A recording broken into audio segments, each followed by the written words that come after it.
Picture this: a young woman stands fearlessly before the god of death himself, her eyes blazing with determination as she refuses to let him take her beloved husband's soul.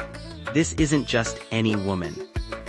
This is Savitri, whose name has become synonymous with devotion and whose story proves that love, when combined with Dharma, can conquer even death. In the ancient kingdom of Madra, there lived a wise and virtuous king named Ashwapati. Despite his righteousness and prosperity, he remained childless for many years. Desperate for an heir, he performed intense penance to goddess Saraswati, the deity of knowledge and wisdom. Pleased by his devotion, the goddess blessed him with a daughter who would be extraordinary in every way. When this divine child was born, she radiated such brilliance that she was named Savitri, after the sacred Gayatri mantra itself. As she grew, her beauty, intelligence, and spiritual wisdom became legendary throughout the land. Yet, despite her divine qualities, no prince dared to seek her hand in marriage, intimidated by her radiant presence. Concerned about his daughter's future, King Ashwapati finally told Savitri to choose her own husband. She embarked on a pilgrimage across various kingdoms, searching for a worthy companion. In the forests of the Himalayas, she discovered Satyavan, the exiled prince of Salwa kingdom.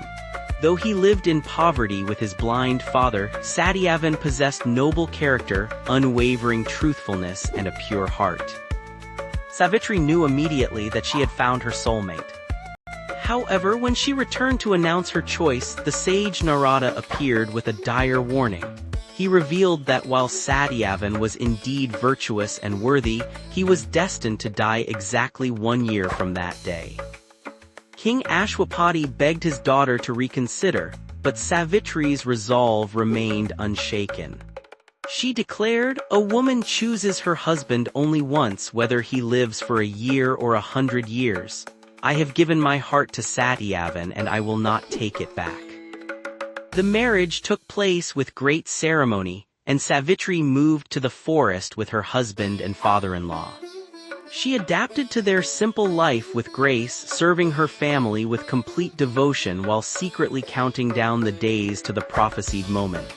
As the fateful day approached, Savitri began a 3-day fast, seeking divine strength for the trial ahead.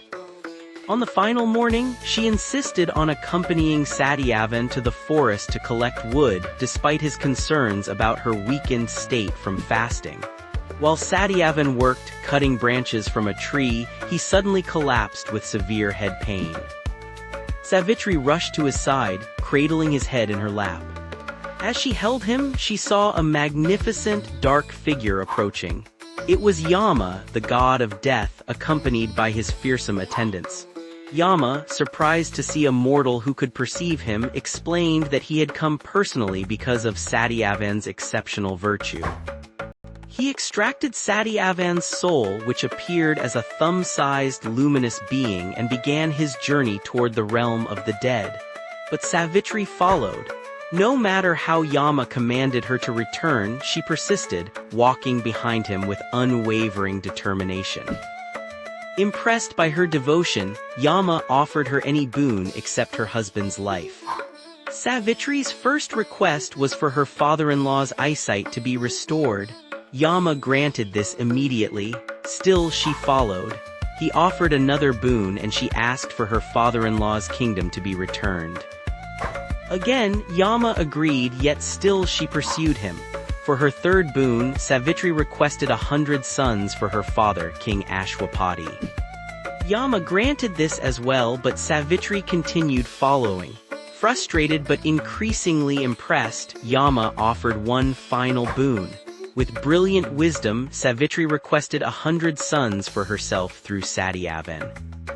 Yama, bound by his word and recognizing her cleverness, immediately granted the boon. But then he realized his dilemma. How could Savitri have sons through Satyavan if her husband was dead? Caught in his own divine promise, Yama smiled with admiration and restored Satyavan's life. He praised Savitri's intelligence, devotion, and righteousness, declaring that her combination of love and Dharma had indeed conquered death itself. Satyavan awakened in his wife's arms, and they returned home to find that all of Yama's boons had manifested. Her father-in-law's sight was restored, his kingdom returned, and prosperity followed their family for generations. Savitri's tale teaches us that when devotion combines with dharma, wisdom, and unwavering determination, even the impossible becomes possible. Her story reminds us that true love isn't just emotion but righteous action guided by spiritual strength and divine wisdom.